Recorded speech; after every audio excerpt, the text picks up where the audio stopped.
Greetings and salutations. This is Jeff Schechter, aka Shecky, with High Return Real Estate, and I am here with my incredible and amazing business partner, Mr. Jack Gibson. Hello, Jack.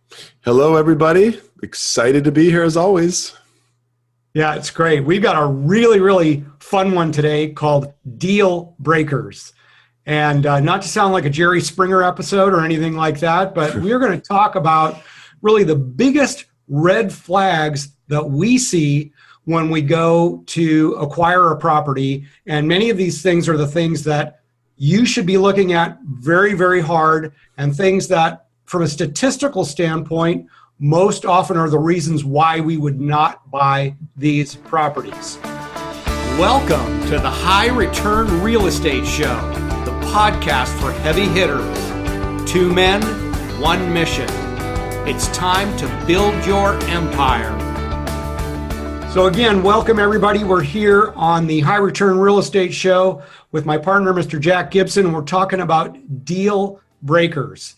And Jack, I know that you are really spearheading the acquisition of our properties. And so you really get down and dirty with all this stuff and, work with our team on the scopes and go and analyze these properties and look to see if we can actually make these things nice and profitable for our investor base. And the stuff that we're going to talk about today is really not the good, not the bad, but the real ugly. And what are the things that we see that we really are, cause us to really think twice, 3 times, 4 times before we will actually buy a property. And statistically speaking, these would be most of the reasons why we would not buy a property. So I'm just going to go right to that first one. And this is fairly common in Indiana where we operate, is seeing when we walk down into a basement, some amount of water in the basement. What do we do about that? Well, that is a challenge. And this one's pretty common, Shecky, and, typically it's an expensive fix. I mean, you usually got to seal the basement. So sealing a basement can cost anywhere from an extra $3,000 to $5,000. Now, when you're talking about a $40,000 property, I mean, $3,000 to $5,000 extra beyond the normal scope of repairs, and get a place, cosmetically pleasing for the tenant, get all the little things, taken care of to make a move-in ready. That can really throw a wrench in your, acquisition price, and therefore the, for the investor, that can really definitely be a deal breaker. And so we don't necessarily get completely scared off from that, but like you said, big red flag, and there's really typically only one way to solve it, and that's an expensive fix. So yeah, and you bring up an interesting point. At 3,000 to 5,000, percentage wise, it's such a big number of the percentage of the total cost of the property that oftentimes it will just make it cost prohibitive. Yeah, and all of these things, I want to just put it out there to our listeners, or most of this stuff, it can definitely be fixed. It's not necessarily saying don't buy this property, but there are definitely things that can be kind of ignored by especially a newbie, and therefore they're going to make a potentially very big mistake that they were not anticipating and factoring in to their overall purchase price and their return on investment. So water in the basement is one of those ones where it can be pretty common because, there's so many, basements, especially in the Midwest, and it's not necessarily the fact that there's anything wrong with the foundation that just because there's water in the basement. I mean, I think a lot of us as homeowners have experienced that, but it can definitely be a chronic problem that, there's only one solution. And like I said, it's not cheap. Yeah. The other one that I think is really interesting to me and is typically the biggest surprise, right, is, we'll get in there and all the plumbing and everything looks okay. and then you turn on the water line to the city itself, and you find out that there's some issues with the water line that goes from the property itself to the city's main water line, typically, like from the property itself out to street level. And it's sometimes you don't always know until you have water turned on and see evidence of that. And it's almost always a very big surprise. What do we do in that situation? Well, I kind of classify this one under, along with and group it with the sewage line to the city. It's the same thing. This is your infrastructure. And those are very tough to determine. So unless you, like you said, you are able to, run the water, and even then that doesn't always tell you. So we've actually purchased a scoping camera kit so that we can go out and scope all the sewage lines and the water lines before that we, purchase the property, because we purchased 2 properties right in a row. We thought we were getting a great deal, and it ends up, we got a break in the sewer line, which, if that happens where you've got to dig to repair it, now you're talking $4,000, $5,000 probably at the low end, when you have to bring in a backhoe. They got to dig down to repair, this break. Very, very expensive fix and very painful. You're purchasing a property for, $300,000, $400,000. And, I guess I don't know how you're going to get a cash flow ROI on that level of property, but, you can absorb a hit like that. But when you're talking about, these, lower priced properties that we're dealing with, that a lot of investors are using to create great cash flow, that is certainly detrimental, any type of sewage or water line breakage. And it's not always been that way. This is what I find kind of interesting, is obviously governments in general, even city and municipal governments, almost all of them have a hard time managing their cash flow. It's not like we know that there are thousands of government agencies out there running at a surplus. Most of them are running at a deficit. That's just very true.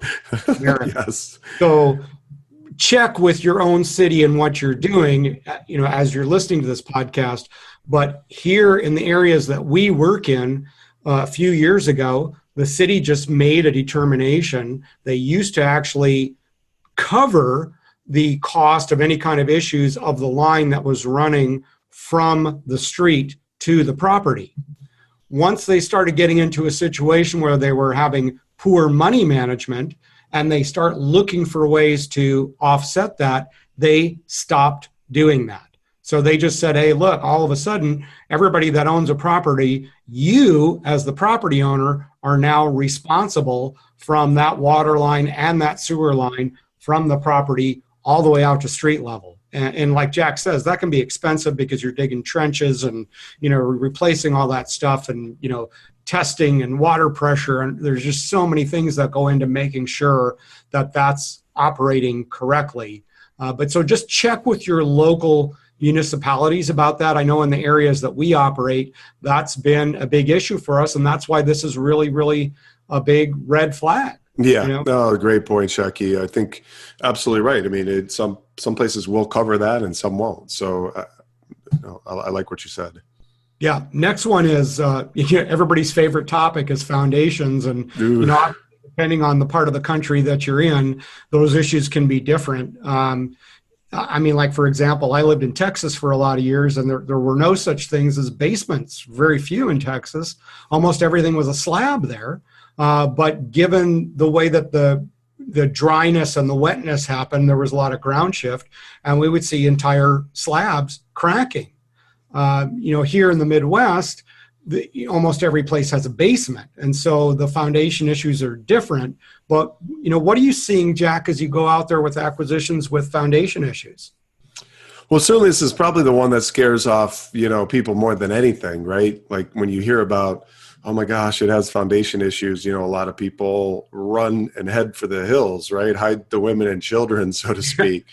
Yeah. So, and probably rightfully so. I mean, especially if you don't know what you're doing, that the foundation is obviously, arguably, I don't know how you argue, but the most important part of the whole infrastructure of the house. If that is broken, then you have problems. That's going to create problems all throughout the rest of the house. So, but for us, it doesn't necessarily scare us off. But I will give an example of a property that did scare us off. So we had this duplex that I just loved it. It was all brick. It was wood floors. It was, it needed quite a bit of rehab, but the price was excellent and the area was great. I mean, we felt like we could rent it up as soon as rehab was done immediately for a very nice, attractive ROI. The wholesaler who we trust and who we acquire properties from, he was very forthcoming and said, look, this has a foundation issue. And I said, oh yeah, no problem. We can usually take care of those as long as we have enough margins to cover it based on what we purchased it for. And he said, this one's different. The entire block of properties has foundation issues.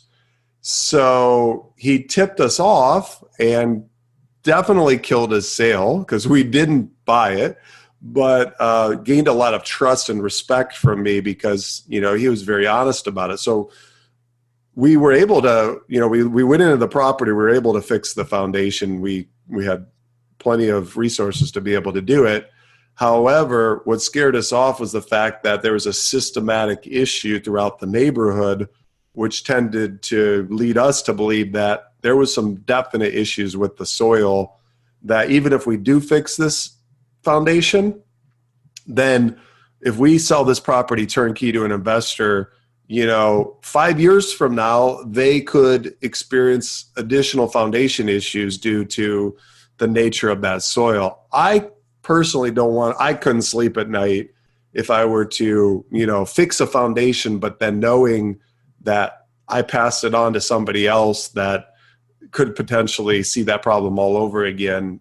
We hard passed on that property, even though I loved it, Shecky. So it's one of those things where, you got to trust the people that you're doing business with and know that, they're going to be very, forthcoming with all the information on that property so that you have, the entire picture of what's going on and what you're really looking at.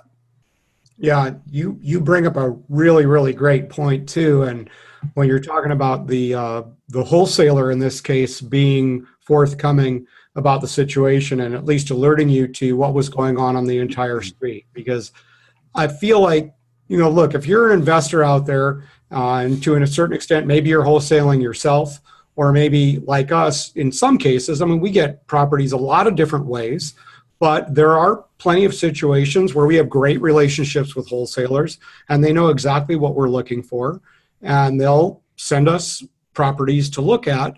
But there are on occasion situations where we call wholesalers fluff.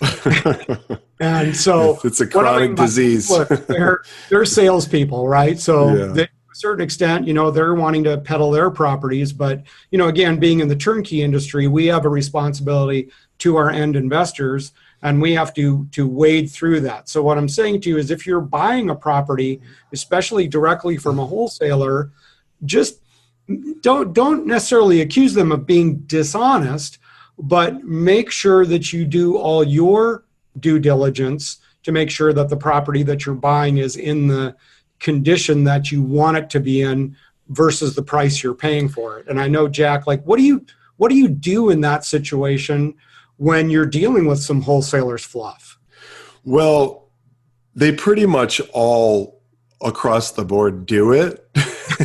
So I love those blanket statements. By the way, if you're a wholesaler listening to this podcast right now, you can just turn it off right now. Right. No, look, there's some that I really, really trust, and their fluff is very, very tiny. So, example, Shecky, just comes to mind. I had a wholesaler, we hadn't done business with them. We were looking to pick up some duplexes. We were totally out. We needed some. We had some investors that were asking for them. And so, through a referral, got a hold of an investor who had he had 4 duplexes for sale, and the prices looked phenomenal. And so he said, these are move-in ready. These are move-in ready was the words that came out of his mouth. Okay. So I say, all right, great. I'm going to send my head of scopes, Antonio, over. If you could get access to the properties, then, we will determine if it's move-in ready.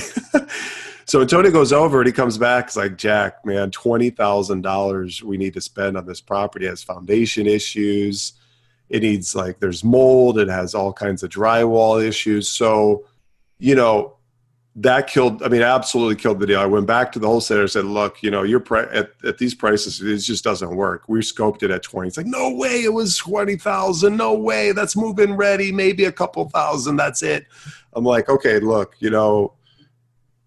our version of move-in ready and yours are obviously very, very different. So, basically, Shecky killed off any chance to do business with us in the future. I don't trust him. I don't trust him if he's that far off. So there's going to be some fluff you got to wade through. They're typically going to kind of say, well, it's going to rent for $750 and it's probably going to rent for $700, or, they're typically going to go on the very high end of what the property has the capability of to rent for. They're going to say, that it needs 10,000 in rehab and it's actually, 12 or 13 or 15, it's very common. And again, other people, and they may actually be not fluffing. That might be factual for other people that they've dealt with that rehab property, but we want to do a higher than average quality of rehab than probably what other people are providing. So for us, 10,000 rehab for somebody else is maybe 15 for us. So we've got to be very careful based on the quality standards that we've set, Shecky, that we are factoring in the right numbers based on our business model. And so we really have to be careful about the fluff. And so other investors, that especially those that aren't very experienced, definitely got to be careful, what they're doing as far as, wading through that type of, number inflation. Yeah. And I think, you bring up another interesting point too, just even about validating market rents. And, I think investors go out there and buy stuff, and just because somebody else is a quote unquote real estate, expert, whether that's a wholesaler or whatever, if somebody tells you that, what the market will bear is going to be $750 a month rent, make sure you check that. We've sold, obviously hundreds of properties to different investors, and we have a very, very clear picture of what rents are going to be when we prepare a property for our investors. So we've got, if the wholesaler's got $750 a month in mind, and we've got $700 a month in mind, well, yeah, that $50 makes a pretty big difference when you look at what we call our CFO, our cash flow opportunity sheet, which is like a mini pro forma. And sure, it's actually that $50 in monthly rent can affect a CFO a lot more than a few bucks in insurance, or a lot more than a few bucks in the property tax fields. So that's like a huge number for us. And it's really, really important to have done your homework specifically on what market rents will be, because that's a strong indicator of what your ROI is going to be. So just make sure you've, dotted your I's and crossed your T's on that one. Yeah, I agree. Everything you said, right, spot on. The next one, this is the one that always scares me off. You seem to be less scared of this, but when I go by a property that's got fire damage and I see that, the back end of it is halfway charred off, it looks like a half piece of charcoal. And I just think of that. It's like, God, if that got super hot in there, that whole framework is going to be messed up, and it's just going to be super expensive to repair. And I know that's just one of the ones that scares me the most. I know you're less scared of it, but I don't know necessarily if I'd say that, Shecky. I mean, it scares me. That scares me a lot more than probably anything else on the list. Yeah. We generally speaking, we do tend to pass on fire damage properties, even at a very low price, unless it's it's very, very contained. And, you really need to be an expert when you're dealing with fire damage, Shecky. It is not for a newbie or an intermediate level investor, because you have no idea what you're up against with all that smoke damage. And,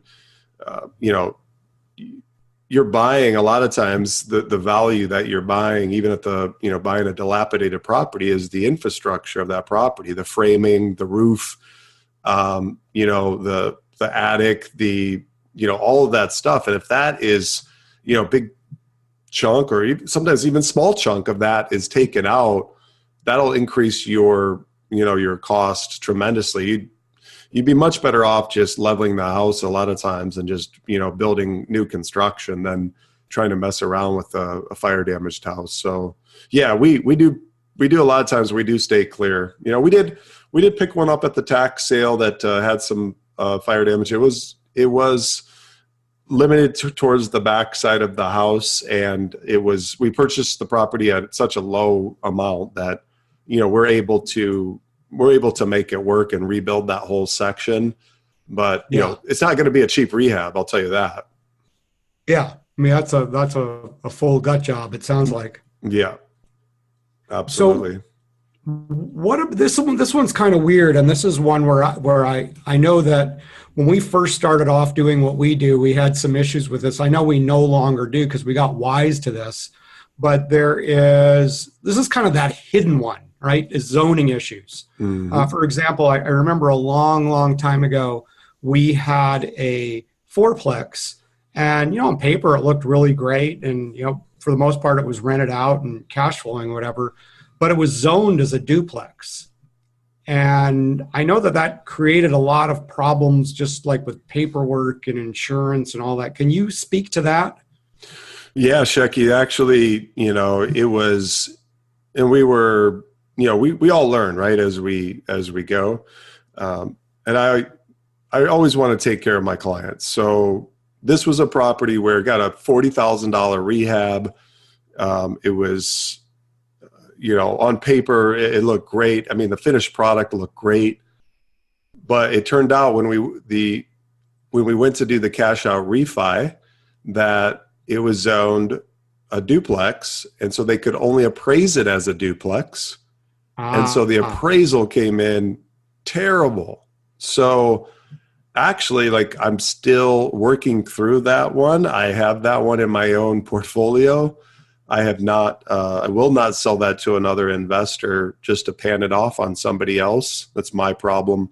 So we're working through that to get that, rezoned, to get that, taken care of and squared away.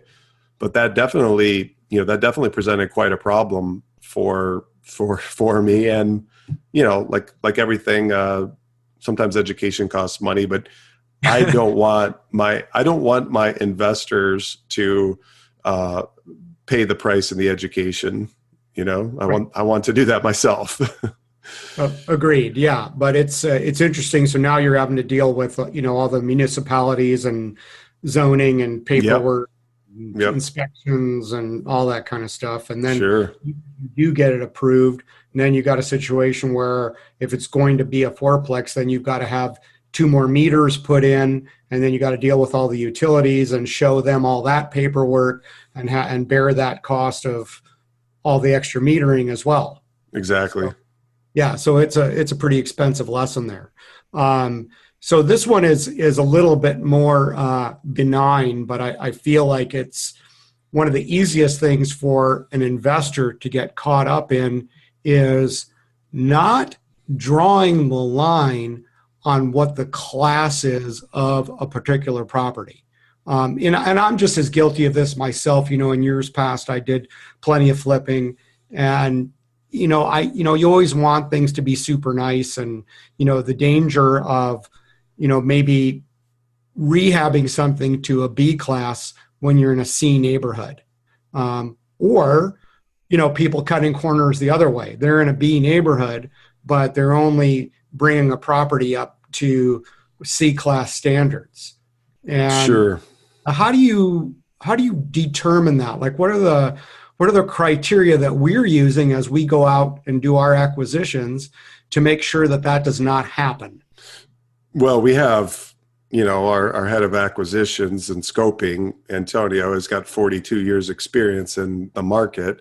So he knows the neighborhoods, better than anybody. Mm-hmm. So based on his experience and, just you look at a lot of factors. So the classification of a property is somewhat subjective.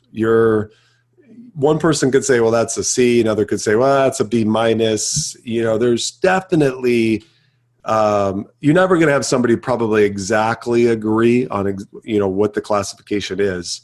However, overall, it's not that hard to determine. A D is a ton of boarded up houses, high crime, very little owner occupied. You get into a C, stable working class, type of,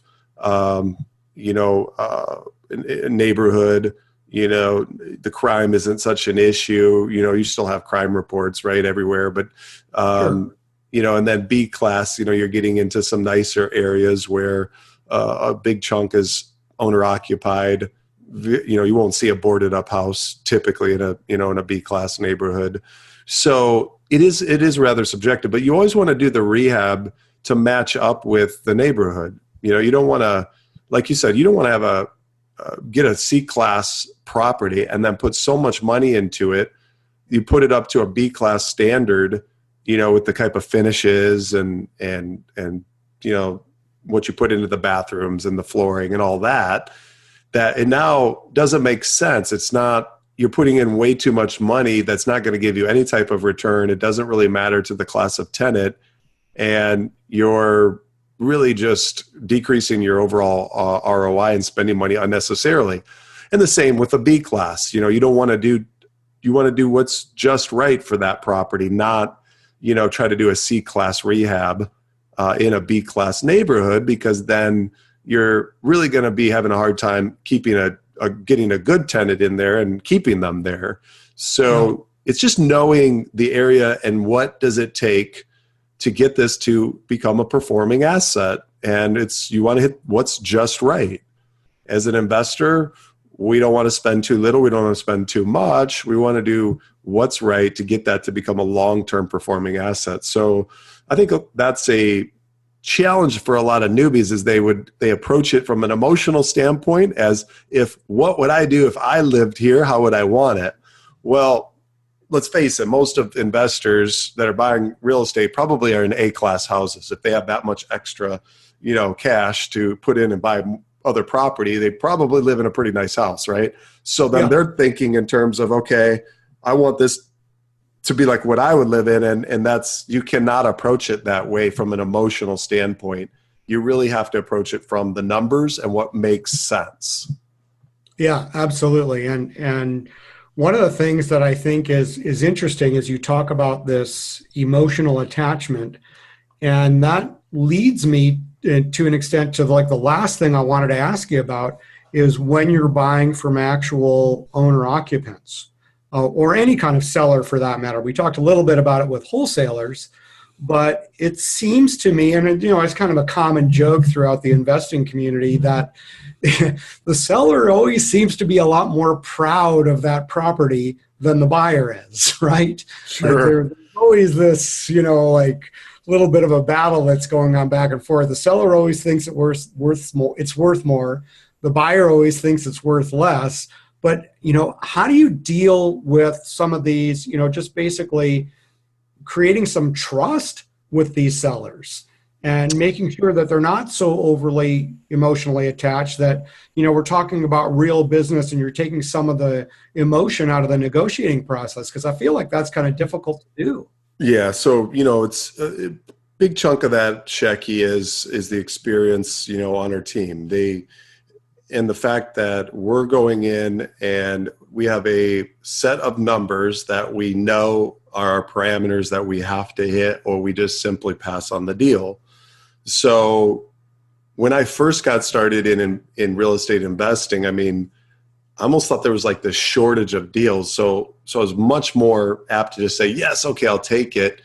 And now I found that I'm very exercising that muscle of being disciplined in the decision making and letting the numbers dictate, what makes sense. Does this make sense based on the numbers, or does it not make sense?